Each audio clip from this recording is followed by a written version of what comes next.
Bom, boa noite a todos. Hoje o Bruno me ligou de tarde, dizendo que o Nogueira não tinha passado bem, e então estou aqui para tentar substituí-lo, né?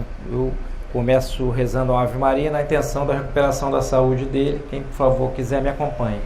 Ave Maria, gratia plena, Dominus tecum, benedicta tu in mulieribus, et benedictus fructus ventris tui, Iesus. Santa Maria, Mater Dei, ora pro nobis peccatoribus, nunc et in hora mortis nostre. Amém. Pois muito bem, meus caros, semana passada, esse curso que o pessoal do Centro Dom Bosco concebeu, é o curso sobre a crise na igreja. A pressuposição é de que a Santa Igreja Católica está num momento de crise, não é a primeira, né? Houve crises ao longo de todos os 2000 anos e pouco de história eclesiástica. Logo no primeiro século surgiram várias heresias, e o magistério da igreja, que é um carisma, como eu disse aqui na aula anterior, ele desde sempre deu o discernimento a respeito daquelas verdades que pertenciam ao precioso depósito da fé e daquelas que não pertenciam. Então, logo surgiu o Evangelho de Judas, o Evangelho de Maria, etc. E a autoridade eclesiástica sempre se manifestou de maneira solene nestas ocasiões, porque a igreja tem como finalidade última salvar as almas. Então, esta superioridade do fim que ela busca lhe traz uma autoridade. Foi dito aqui, a primeira aula, se não me engano, do Nogueira foi sobre autoridade. Há uma conexão entre a crise de autoridade, a crise doutrinal, a crise de fé e, por fim, vai ser o último tópico que me caberá abordar, a crise estética. Ou seja, perdendo-se a inteligência do ser, né, tudo, o ser é o núcleo ontológico de toda a realidade.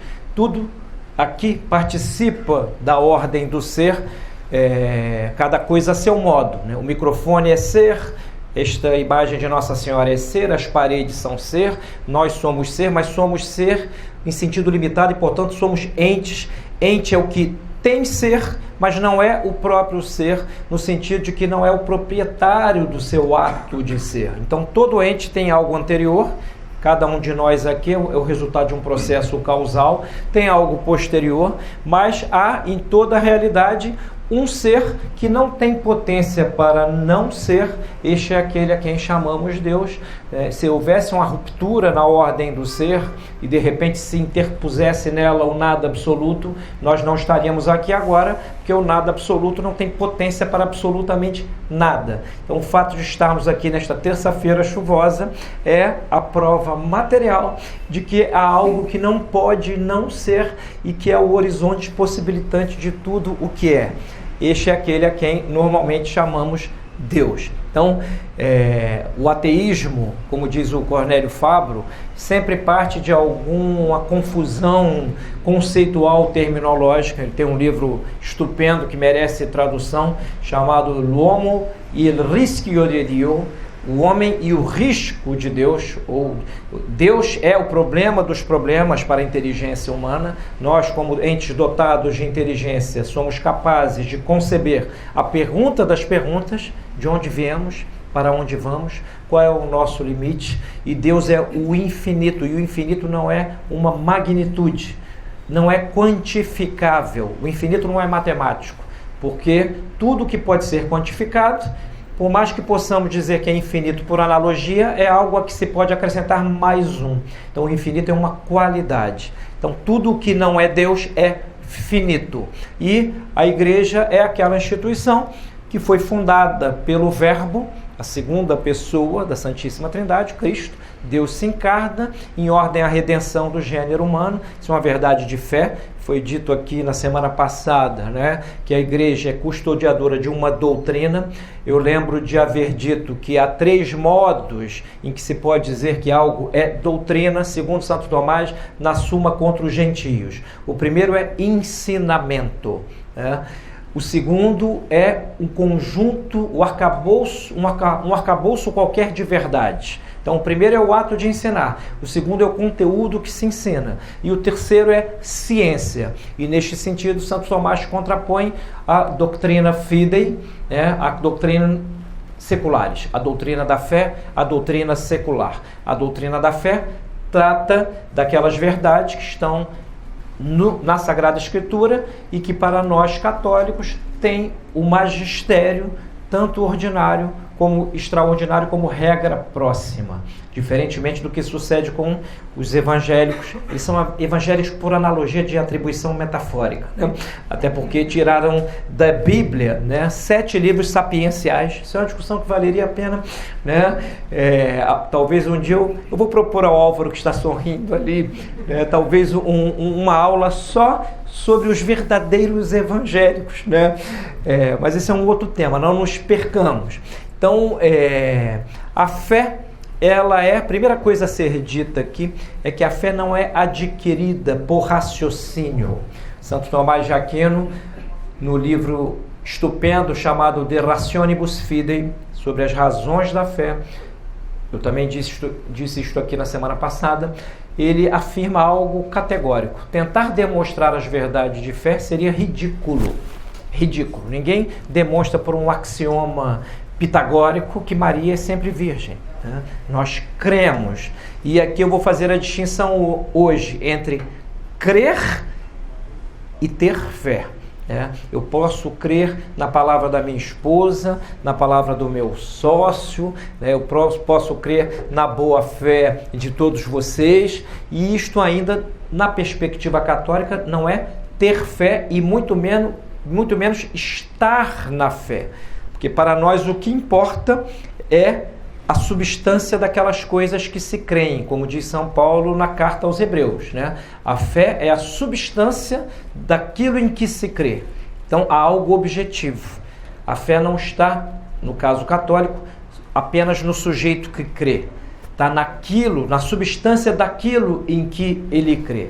Então eu peguei aqui, essa aula é um pouco de improviso, o Bruno me ligou, eu estava no meio de uma reunião de trabalho, com a graça do bom Deus, eu não sou tão mais novo que o Nilguém, não, só pareço. Nos últimos tempos, eu tenho chupado cana e assoviado. Realmente retomei projeto editorial, tem a coordenação lá dos livros da coleção medieval e escolástica, as duas estão paradas por conta de problemas na tradução que eu tenho que rever, etc. Retomei os cursos no site, estou dando curso de psicologia aqui no Rio, agora em Brasília. Então eu tenho pedido a Deus que me dê força para levar a cabo tudo isso de maneira minimamente proficiente. Mas eu improvisei esta aula aqui. Então, como nos aconselha Santo Alberto Magno, foi um gênio do século XIII, mestre de Santo Tomás de Aquino, em toda ciência convém começar por definições claras. Toda ciência precisa de princípios, evidências e premissas que se concatenam em ordem a conclusões. Uma ciência que não tem princípios em que se fundamente é uma ciência já capenga.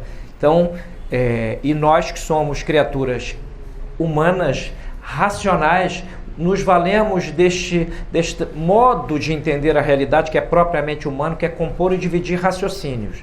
Nós não entendemos as coisas num flash intuitivo, abarcante do ser que há nos entes. Eu não contemplo um copo e já passo a saber num ato contemplativo tudo o que diz respeito, por exemplo, a este copo. Então, entre a nossa inteligência e o ser das coisas, há sempre uma zona de sombra. Por mais que conheçamos, já que o nosso conhecimento é abstrativo, sempre haverá um universo de coisas por conhecer. Então, em algum momento, mesmo nas nossas relações interpessoais, será preciso crer. O Ortega y Gasset, que é um filósofo a quem eu sou insuspeito de citar, porque não é santo da minha devoção, embora seja um escritor fenomenal, ele tem um livro, Ideias e Crenças, estupendo, em que ele começa dizendo que as crenças são um substrato do nosso agir. Eu, para sair de casa, preciso crer que do outro lado da porta da sala há um chão. Então, muitas vezes nós agimos baseando-nos em crenças das quais nós nem damos conta. Então, eu recorri a Santo Agostinho para começarmos bem. Santo Agostinho, além de ser o doutor da graça, é um dos grandes filósofos da história do Ocidente, é um teólogo estupendo, é doutor da igreja, e ele nos diz o seguinte sobre crer, né?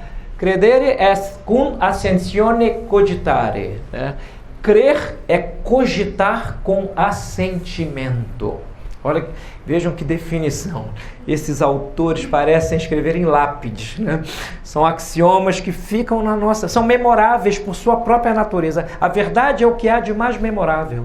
Quando deparamos com algo verdadeiro, como há uma connaturalidade entre a nossa inteligência e a verdade, que é um dos transcendentais do ser, nós guardamos aquela coisa na memória muito melhor do que certos erros, embora também os erros infelizmente tenham sobrevida, sobretudo quando nós estamos com as paixões desgovernadas, as paixões quer do apetite concupiscível, que são o ímpeto nosso às coisas percebidas como boas, quer do apetite irascível, que são a repugnância instintiva, já no plano sensitivo, com relação àquelas coisas percebidas como ruins, como más. Alguém solta um pum no elevador, os outros fazem um esgar de repugnância, com exceção do cara de pau que olha para o teto e finge que não foi ele, né? Mas há uma repugnância instintiva, mesmo corpórea, né? E isso são 11 paixões, né? Segundo Santo Tomás de Aquino. Na verdade, conforme a realidade, ele simplesmente trouxe luzes. Então, a nossa inteligência sempre elabora de uma maneira mais ou menos imperfeita. Então, em algum momento, sempre temos que cogitar com assentimento. O que é cogitar? Vocês estão lembrados aqui do filósofo, né, que praticamente inaugura a modernidade, que foi René Descartes, e tem aquela frase famosa, né? Cogito ergo sum.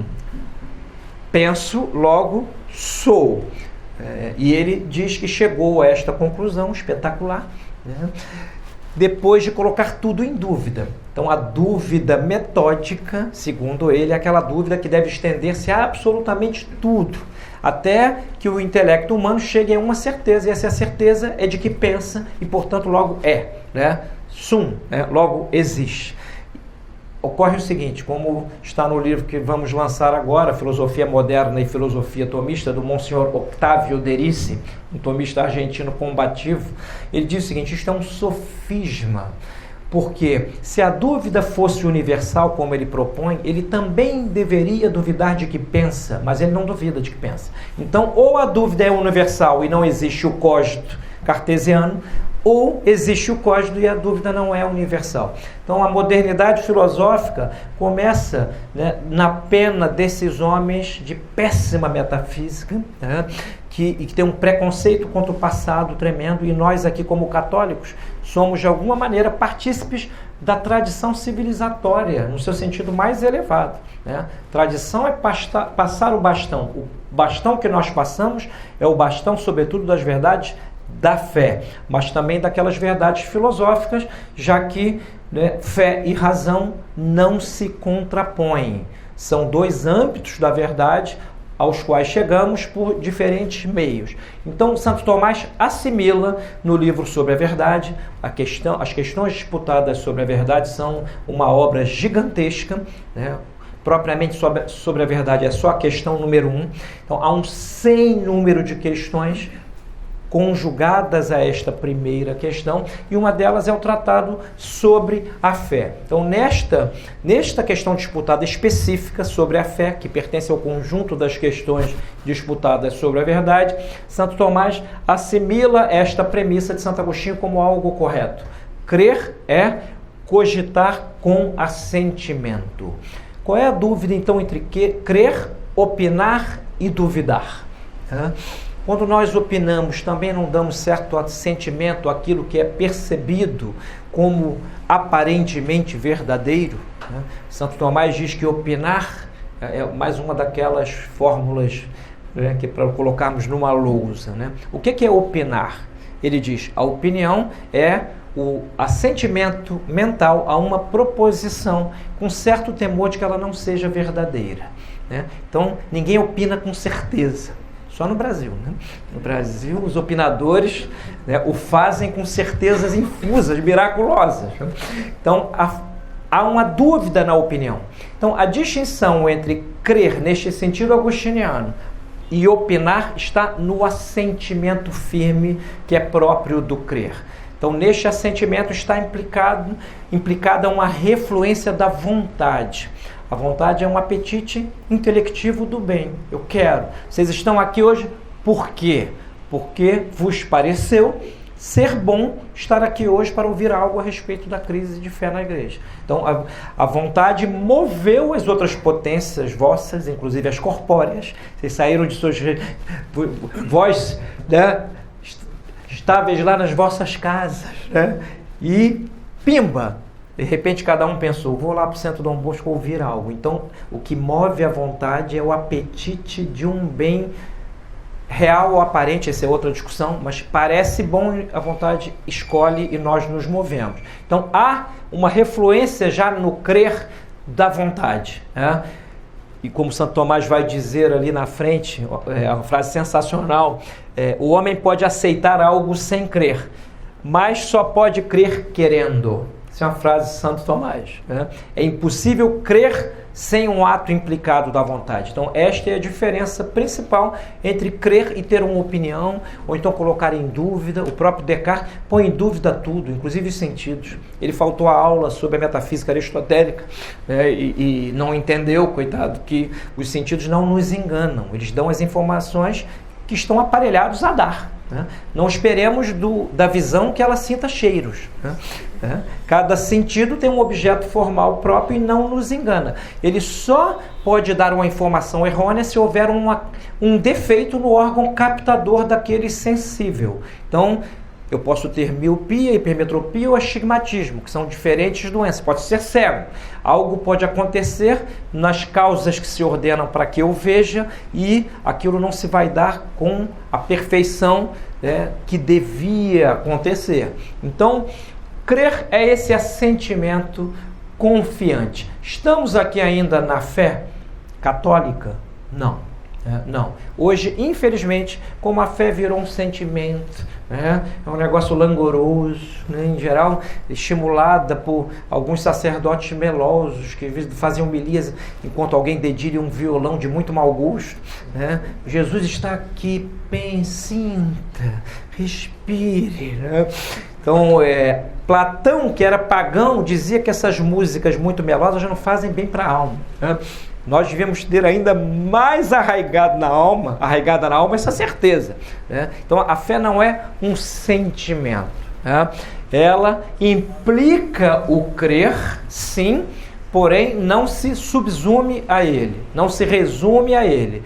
A crença está para a fé católica, assim como a pele está para o restante do corpo, né? A crença é o lado exterior, é a manifestação exterior. Porque no nosso caso, o que importa, como diz São Paulo, é a substância das coisas em que cremos.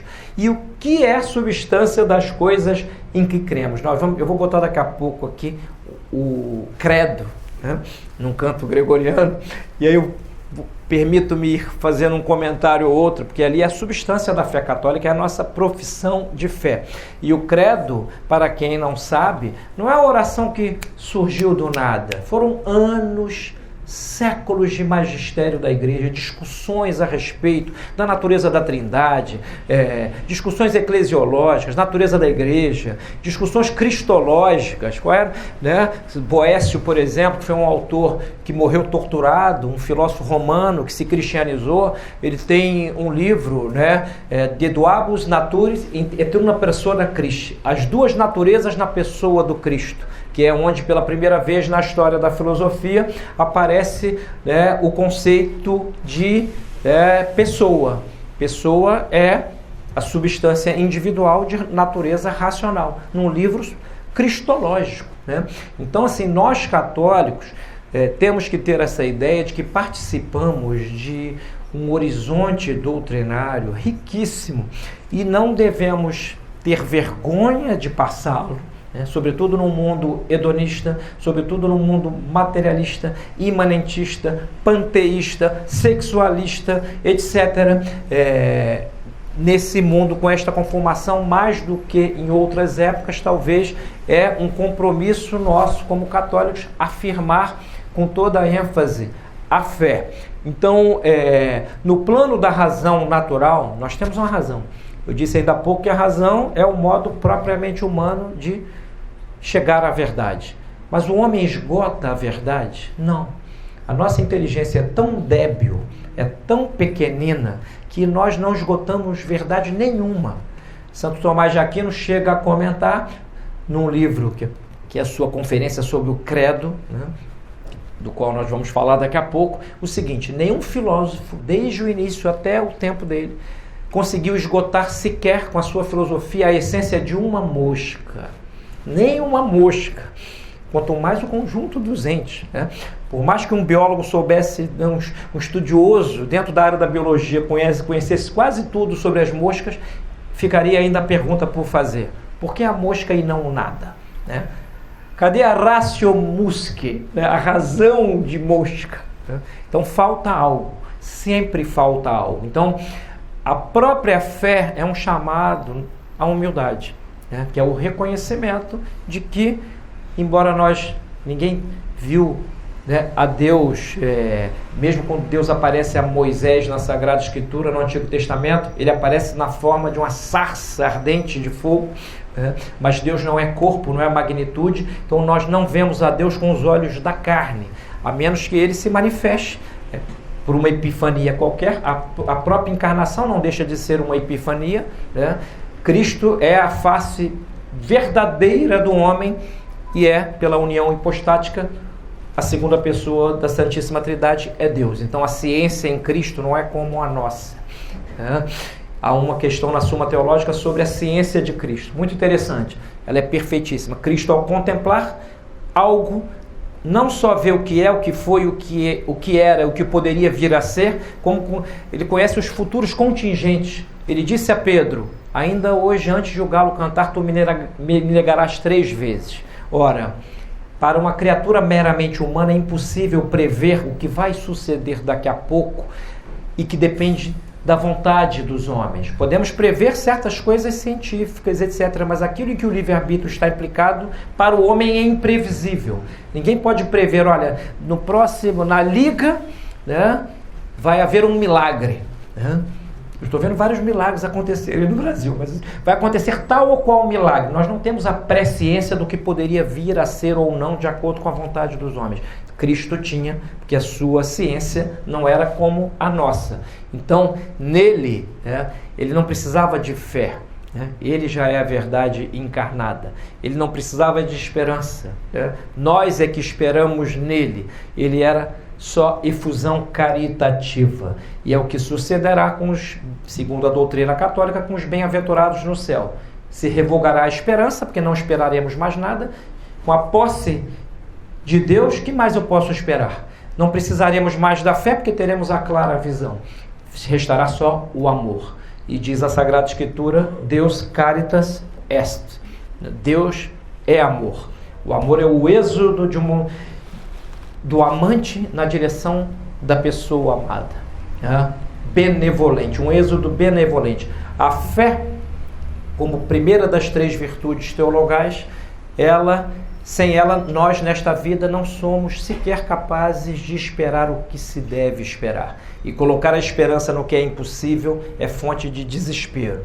Então, algumas coisas antes que são necessárias, porque senão nós vamos falar de crise de fé, mas sem esclarecer o que é a fé fica muito difícil. E sem distingui-la do ato de crer também fica muito difícil. Então, coisas que eu anotei. Assentimos com crença a algo que, mesmo não sendo possível conhecer de todo, nos é indicado por algumas evidências. Isso no plano da luz da razão natural. Ninguém crê em algo, ninguém crê no incrível. Tem um vizinho lá, o cara já roubou a minha mãe, fez não sei o quê. Eu vou crer na boa fé dele. Nós não recebemos a fé para jogarmos a nossa potência judicativa na lata do lixo. Então, há sempre alguma evidência nas nossas crenças naturais. No ato de crer, há uma atitude de confiança da vontade. Falei que a vontade reflui nesse ato. A vontade é potência não corpórea, iluminada ainda também pela razão natural. Não estamos ainda no terreno da fé, e sim da crença em pessoas ou coisas, né, quer presentes, quer futuras ou mesmo passadas. Muitas vezes a pessoa tem um trauma e mente para si mesma com relação ao seu passado e constrói o seu futuro sob nuvens, né? Alguns psicólogos contemporâneos chamam isso de neurose. É uma mentira existencial que a pessoa, contra ela própria, erige sobre essa mentira a sua vida prática e vive sem futuro, porque também sem passado, vive mergulhada num presente só de agonias. O homem pode aceitar algo sem crer, mas só pode crer querendo. Essa frase aqui de Santo Tomás, a certa altura deste tratado sobre a fé no livro Sobre a Verdade. Outra coisa que eu já disse, mas vamos repetir aqui. A repetição tem um caráter mnemônico, ajuda a memória, né? Repetir às vezes é pedagogicamente quase um dever, sobretudo se aquilo que se está passando é algo de certa abstração. Então, crer se diferencia de duvidar e de opinar em virtude deste assentimento.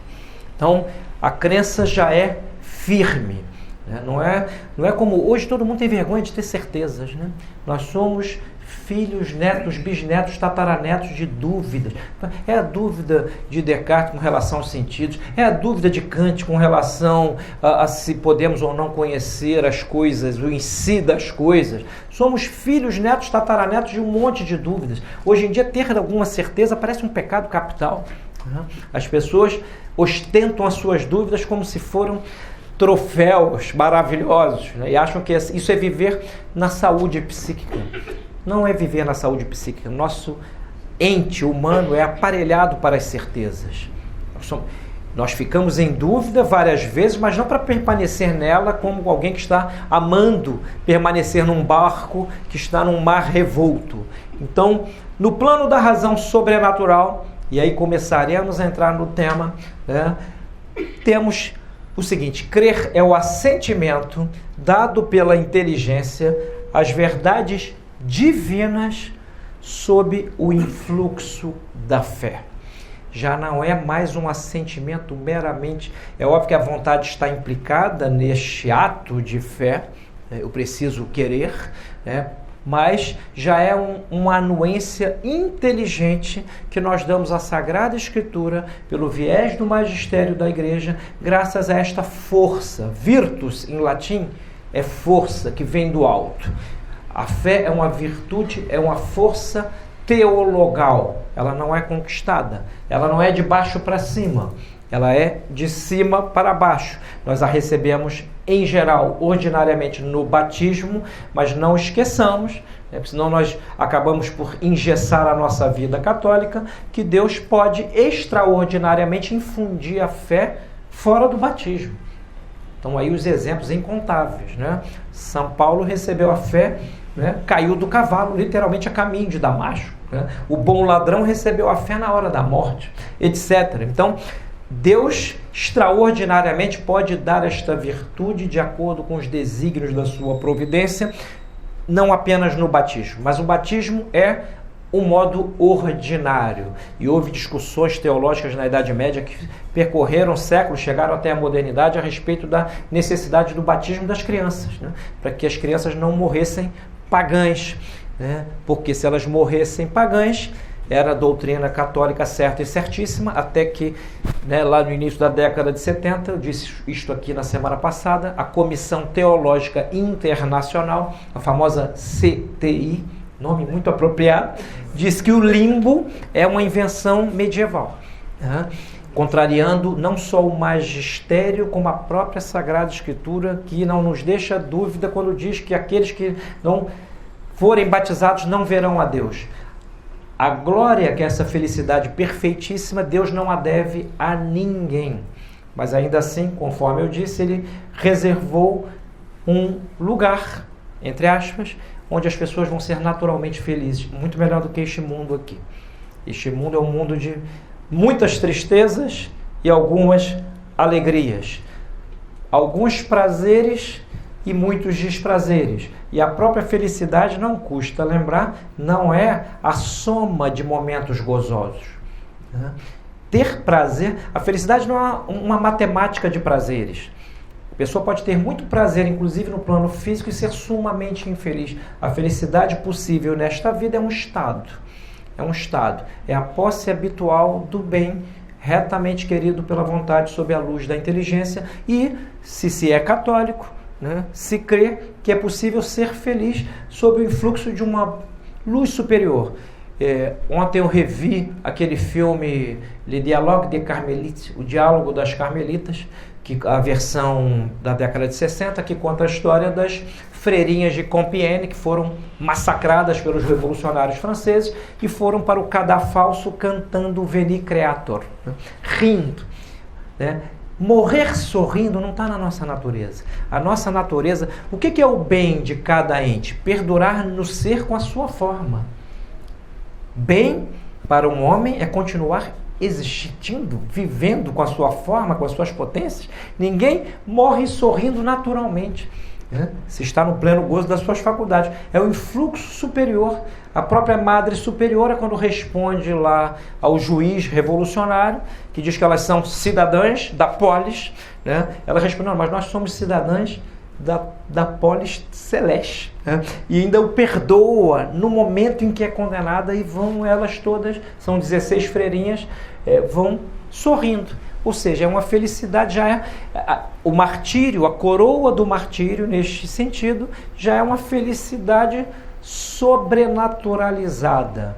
Uma das tragédias contemporâneas no âmbito teológico é o enfraquecimento da noção de sobrenatural. Podemos aqui nos valer de uma analogia, e vamos chegar aqui aos textos que mostram de maneira inequívoca a crise da fé. Para uma barata, entender um tratado de matemática pura está para além da natureza dela. Para ela, em certo sentido, é sobrenatural, está para muito além das potências que radicam na sua forma. Ora, todo o conjunto dos entes naturais, já que nada é a causa de si mesmo, clama por um ser que está para além de todas as naturezas. E aqui cito outro autor, que também sou suspeito para citar, porque também não é santo da minha devoção, que é o Xavier Zubiri, outro espanhol, que ele diz uma coisa espetacular. A natureza não é só algo natural, é o natural de cada algo. É o natural de cada algo. É natural que esta câmera agora esteja aí, não saia voando daqui para acolá, porque ela não tem potências para isso, etc. Então, a perda da noção de sobrenatural é uma das notas distintivas da crise de fé. Eu conheço padres, e dou esse testemunho triste, que não creem na transubstanciação. Que eu conheço ex-padres que já me confessaram, não vou dar nome aos bois, evidentemente, que não acreditam na castidade. Não acreditam, por exemplo, tem um aqui do Rio, inclusive, São Bernardo morreu virgem, que é o que contam os biógrafos e todos aqueles que deram testemunha de sua vida. Ele não acredita, porque já é um sacerdote quase freudiano. Para ele, a sexualidade é uma espécie de autarquia no seu ser. Ele provavelmente fez um seminário com uma péssima formação de antropologia filosófica e acha que a sexualidade humana está apenas no plano fisiológico. Então, o celibato, embora não seja natural, ele o vê, que o celibato se mantém por graças de Estado, quer no voto religioso, o sujeito faz o voto de castidade, vai cumpri-lo, mas ele não cumpre indo ao funk da Anitta aqui no Rock in Rio. O funk da Anitta no Rock in Rio o induzirá a exacerbar os seus apetites concupiscíveis. Ele vai cumpri-lo também no plano natural, evitando as ocasiões que o podem desordenar. Então, embora o celibato não seja natural, ele se mantém de fato pela fé e por um conjunto de atos. Agora, é preciso entender que a sexualidade humana, ela tem um lado afetivo que implica também vontade e inteligência. A nossa vida sexual não é como a dos animais irracionais sexuados. Então, assim, isso que poderia parecer nada ter a ver com a fé, na verdade tem tudo a ver com a fé, porque a fé se dá, como costuma dizer o professor Nogueira, no vaso da razão. Né? Uma razão destrambelhada, uma inteligência desorganizada, tende a descambar no pietismo, a retirar da fé qualquer conteúdo racional. Não é que a razão vai demonstrar a fé, mas é possível demonstrar a razoabilidade de crer. Crer é razoável. Irrazoável é descrer. A começar pelo fato de que o próprio Deus, a existência de Deus, segundo Santo Tomás, não é objeto da fé. A fé também a abarca, mas podemos chegar pela razão natural à conclusão apodítica, ou seja, em filosofia, aquela conclusão de certeza absoluta, amore geométrico, perfeitíssima, de que é impossível não haver Deus. É impossível não haver um primeiro, inteligente, providente, amoroso, etc. Então, isso está demonstrado lá na Suma Teológica, em todo o tratado de Deus Uno e Trino, que é a primeira parte da Suma Teológica. Para quem não sabe, a Suma começa com uma questão sobre a natureza científica da teologia. Santo Tomás se pergunta se a teologia é ciência e o demonstra em 10 artigos. Depois a segunda questão é sobre a demonstrabilidade da existência de Deus, e que implica também a prova da existência de Deus, e depois todos os seus atributos que são conhecidos, tirando de Deus intelectualmente tudo o que ele não pode ser de maneira nenhuma. Por exemplo, Deus não pode ser corpo, porque todo corpo é limitado, tem uma magnitude. Se ele é o ser infinito, ele não pode ter corpo. O que tem corpo tem um limite. Deus é o ilimitado, é aquele cuja essência é ser. Então, quando falamos de filosofia e de teologia católicas, estamos passando a tradição, ou seja, passando essa bola que recebemos lá de trás, desde os primórdios do cristianismo, e também pela luz do magistério da igreja. Eu disse aqui semana passada, o professor Pachá estava ali atrás, ele assentiu, uma coisa boa a fazer era traduzir o Bularium Romano. Seria excepcional para nós entendermos como os papas se manifestavam em matéria de fé, sem dar margem a dúvidas de nenhuma espécie. Então, a fé é a substância das coisas que se esperam, e o argumento, em algumas tradições está a certeza, o argumento das que não se veem. Epístola aos Hebreus. Outra definição maravilhosa, essa é de Santo Tomás. Fides et habitus mentis qua in quatur vita eterna in nobis. A fé é o hábito mental pelo qual principia em nós a vida eterna. Olha que maravilha. A fé é o hábito mental, e um hábito mental tem um nome em escolasticismo, é ciência. A ciência é o hábito mental da verdade. Então, a fé é o hábito mental pelo qual principia em nós a vida eterna já nesta vida aqui, terrena. Então, esta luz, lumen fidei, há várias luzes para nós católicos. Há a lumen fidei, que é a luz da fé, pela qual nós nos encaminhamos à salvação, se seguirmos, se for da vontade de Deus, antes de tudo, mas se também seguirmos os preceitos, etc. Há a lumen gloriae, que é a luz da glória, que é aquela luz em que os bem-aventurados, contemplando, se tornam irreversivelmente felizes. Há a lumen propheticum, a luz da profecia, que é uma participação da onisciência divina na mente do profeta. O profeta passa a ver, à luz de algo que Deus revelou em sua onisciência, algo que está para muito além do seu tempo. Então há várias luzes, e às vezes nós católicos, enfronhados numa vida mundana, esquecemos tanto dessas luzes e abraçamos as sombras achando que são luzes. Então nós temos muitas luzes. A luz do nosso anjo da guarda, hoje não está muito na moda rezar para o anjo da guarda, que é o testemunho mais imediato dos nossos pecados. O exercício mental católico da presença do anjo da guarda é um exercício excepcional. Quando nós formos fazer uma bobagem, lembremos que não estamos tão escondidinhos assim, tanto quanto pensamos. Há alguém que com seu intelecto tem a luz Tem aquele ato pecaminoso, o pecado etimologicamente é um tropeço existencial, está vendo aquele tropeço, né, e deve pensar, eu ajudo tanto esse filho da mãe, né? E ele repete as mesmas bobagens, né? Nós temos uma tendência a repetir certos pecados, né? Quem tem hábito de confissão sabe disso. E às vezes se o padre for bom, ele faz como uma vez fez aqui comigo no Santo Antônio, no convento de Santo Antônio, que era o padre Frei Olavo, que eu acho até que faleceu. Mas de novo, meu filho, né? Eu não ia lá 4 meses, mas o velhinho lembrou. De novo, né? Foi o mesmo velhinho que disse, o professor Nogueira que conta, né? Depois vai pro inferno, não sabe por quê. Tinha um monte de gente ouvindo. Eles, devem ter pensado, caramba, esse cara cometeu pecados. Mas esse pudor diante do sacerdote, ele é bom. É bom ter vergonha. Às vezes a gente faz isso, eu não vou, eu vou confessar com outro.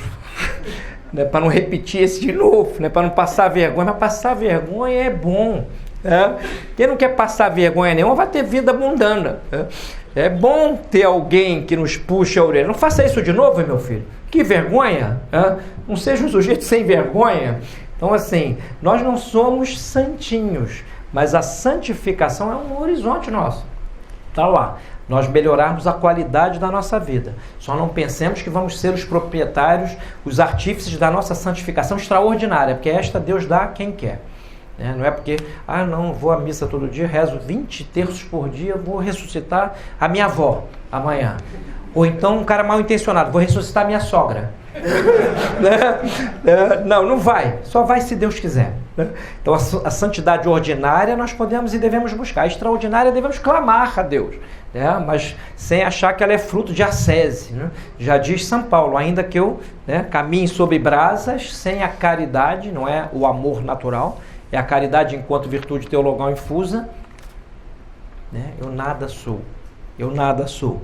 Então, algumas definições de fé. A primeira foi essa, aqui que está neste livrinho. A fé é o hábito mental pelo qual principia em nós a vida eterna. Outra, a fé nos faz assentir com a inteligência àquilo que não vemos. Então, crer em algo que não se vê, e que nem pode ser deduzido pela razão natural, é um ato de fé enquanto virtude teologal infusa.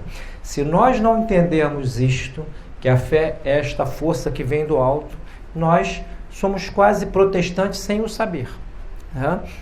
Não é o discernimento do que vai dizer o pastor, o pai, não, a fé é uma força do alto que nos faz dizer sim com a inteligência, a Sagrada Escritura pelo viés do magistério da Igreja, que é um carisma participado ao corpo docente, ao Papa e aos bispos, embora hoje haja o pseudo-dogma do sacerdócio comum.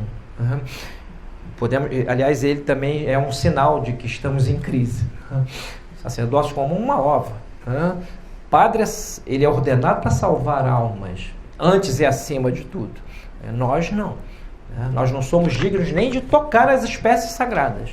Somos indignos. Enfim, a fé é outra definição de Santo Tomás aqui maravilhosa. Virtus de virtude.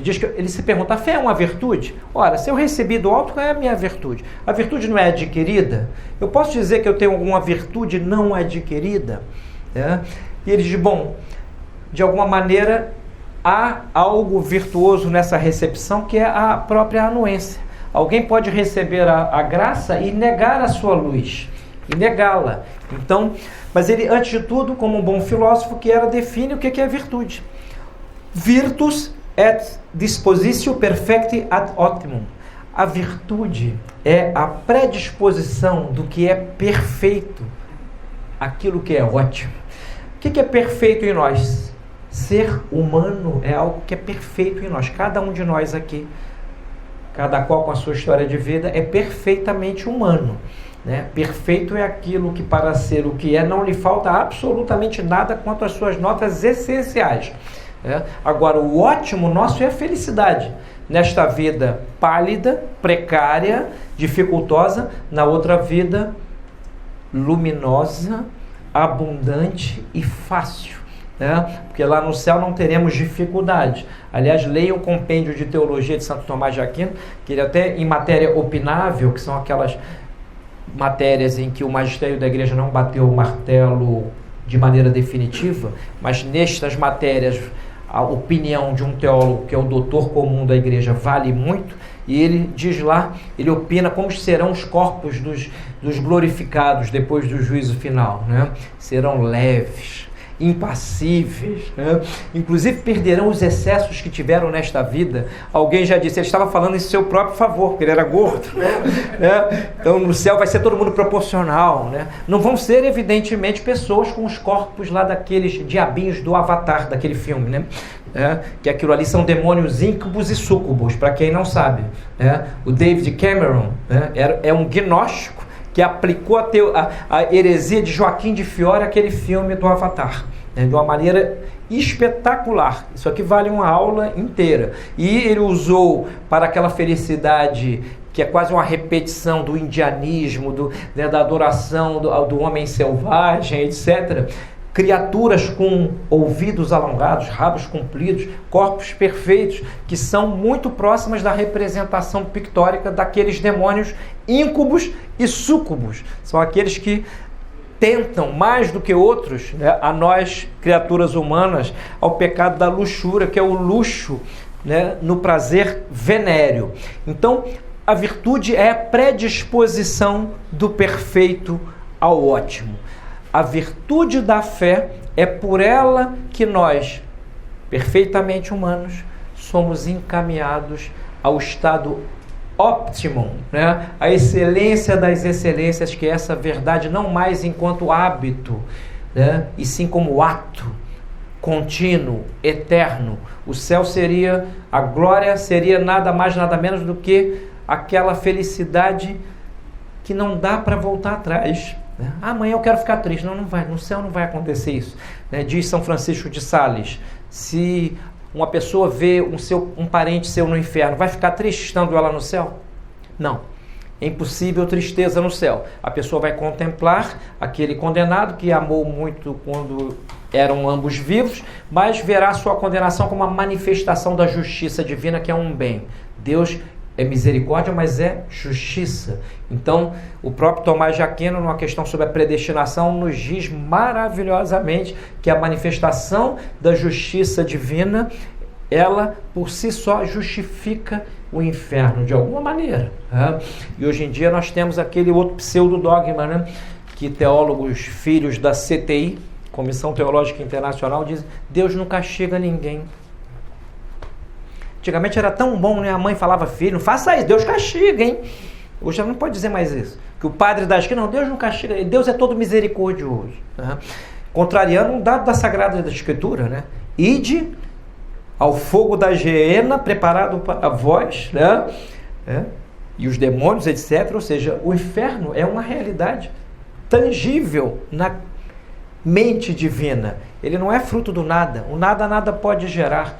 Então, o inferno foi um lugar previsto pela inteligência divina para que a sua justiça se manifestasse gloriosamente, não agora, sobretudo depois do juízo final, quando todos, quer condenados, quer salvos, vão ter a plena compreensão do estado em que estão e os motivos pelos quais lá chegaram. Quando nos salvamos por misericórdia divina. Quando nos perdemos por culpa pessoal. Então, objeto da fé. Outra posição de Santo Tomás. Qual é o objeto da fé?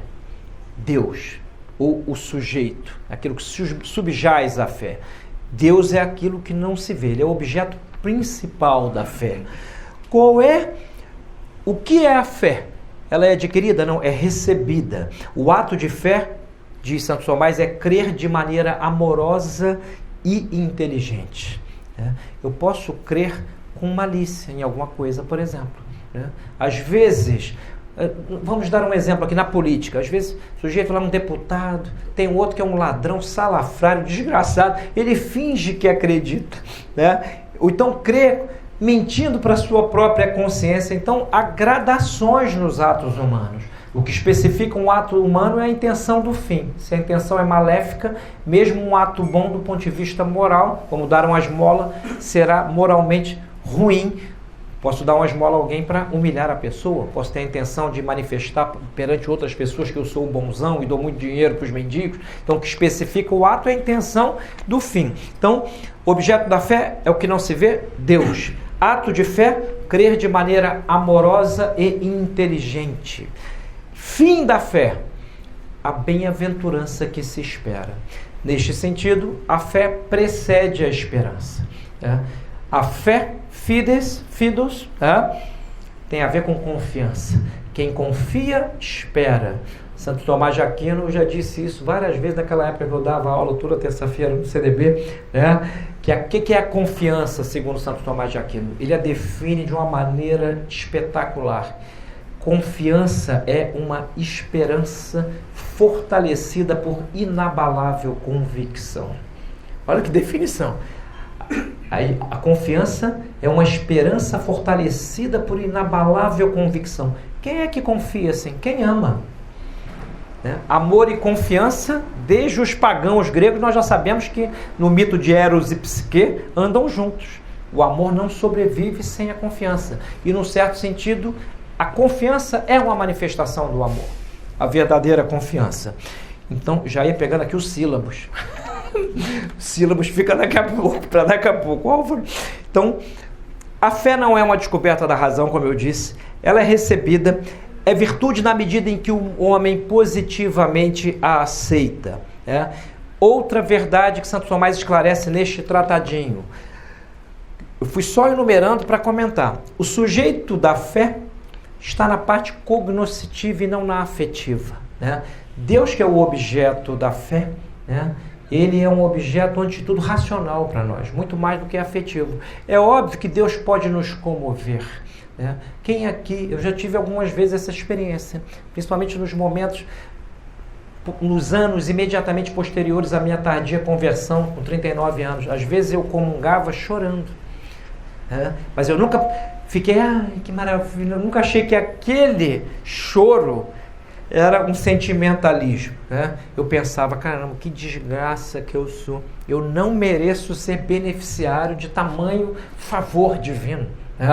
Deus está ali crucificando-se a cada missa para a minha salvação, um Deus pessoal, um Deus com quem eu me relaciono. Então eu me emocionava. É óbvio que a fé em Deus e na igreja, que é a regra da fé em Deus para nós católicos, ela pode nos comover, mas ela não é essa comoção. Alguns santos, vários santos místicos, relatam que tiveram certos benefícios de Deus, um entusiasmo interior, uma afetividade, uma emoção, e depois a perderam, caíram na aridez. E é como se Deus tirasse aquilo, aquelas graças, momentaneamente, para que eles mostrassem a sua firmeza na fé. Isso às vezes acontece, mas quando nós entendemos que o mais importante não é ter fé, porque ter fé é crer. Crer é um assentimento, é uma cogitação com assentimento, é estar na fé, é crer naquelas verdades que salvam e não em outras. As verdades que salvam são as da Sagrada Escritura. Então, a substância daquilo em que se crê para um católico é muito mais importante do que o ato de crer subjetivamente falando. Por isso que não é errôneo dizer que é preferível uma pessoa cair em pecado, tendo a consciência, quem diz isso é o Celestino Pires, num livro que eu editei aqui no Brasil há alguns anos, Inteligência e Pecado em Santo Tomás de Aquino. Resumidíssimo, O pecado está na vontade, é no consentimento da vontade que eu peco. A tentação por si só não é pecaminosa. Mas que papel joga a inteligência, já que a vontade é apetite racional? Ela tem um papel, só que vai numa gradação, que vai desde a ignorância mais ou menos culpável até a malícia, uma grande malícia, que é quando o sujeito faz o ato sabendo todas as consequências, mas ainda neste caso é melhor isto do que mentir para si mesmo, convencendo-se de que não se pecou e cair numa rede de autojustificativas e perder a fé. Perder a fé. É melhor pecar por fraqueza, sabendo que se pecou, do que inventando uma teoria qualquer. Então, em todos os atos propriamente humanos, que são os atos levados a cabo Coçar-se não é um ato propriamente humano. Os gatos se coçam, os macacos se coçam. Próprio é um dos 5 predicáveis aristotélicos. Significa uma propriedade que pertence a uma categoria de entes com exclusão das demais. Então, o que é propriamente humano? Conhecer e querer. E o que é ótimo para o homem? Conhecer a verdade e nas escalas das verdades ir subindo até as verdades superiores e amar o bem. Amar o bem. E quanto a coisa é muito superior a nós, já que não a vamos conhecer perfeitamente, diz Santo Tomás que o melhor é amar. Porque é no amor que mais refulge a nossa semelhança para com Deus. Porque o amor é o único ato libérrimo. Ninguém é coagido a amar e nem pode ser coagido a desamar. Podemos ser torturados e dizer assim, o torturador, olha, diga aí que você não ama seu filho. E você, para parar a tortura, você diz, mas interiormente não está na mão do torturador fazer com que você efetivamente deixe de amar seu filho. Então, é no ato amoroso que a vontade mostra todo o esplendor da liberdade humana. E no ato amoroso de fé, nós conseguimos, nestes atos, nessa hora eu falo, fico aqui arrepiado, que nós conseguimos transcender a nossa humana condição de alguma maneira e nos colocarmos num estado de serenidade superior, no meio das intempéries do mundo, já conscientes das nossas mais inclinações e fraquezas. Então, a virtude da fé, que é teologal, é aquilo que leva o homem ao óptimo, ao seu estado perfeitíssimo, que é de felicidade. E eu disse aqui ainda há pouco que a felicidade não é a mera soma de momentos prazerosos. Há uma questão de beatitudine, na Suma Teológica, sobre a bem-aventurança, em que Santo Tomás vai enumerando onde a felicidade não pode estar de maneira nenhuma. Um dos lugares onde ela não pode estar é no prazer. A felicidade não está no prazer. Quem espera no prazer a felicidade, quando não o tem, cai no desespero, na agonia, na angústia, etc. Então, esse estado de equilíbrio, a fé nos traz. Mas alguém poderá perguntar, tudo bem, é a substância daquelas coisas em que cremos. Mas qual é essa substância? Eu me permito aqui, vou botar até no microfone, porque o canto gregoriano, para quem não sabe, é a mais antiga notação musical de que temos notícia. Nós sabemos que os gregos tocavam música, mas não deixaram nenhuma notação, pelo menos até hoje não se descobriu. O Papa Gregório Magno mandou fazer a notação desse canto, e o canto gregoriano, vocês aqui têm uma escola de canto, ele é em uníssono, todos cantam a mesma nota, diferentemente do canto polifônico, e ele, de alguma maneira, representa um movimento ascensional da alma a Deus. Não à toa, ele foi declarado por diferentes papas como o canto próprio para a missa. Então, vamos juntos, eu vou pôr aqui no microfone, já que está gravando, ouvir a substância das verdades em que cremos.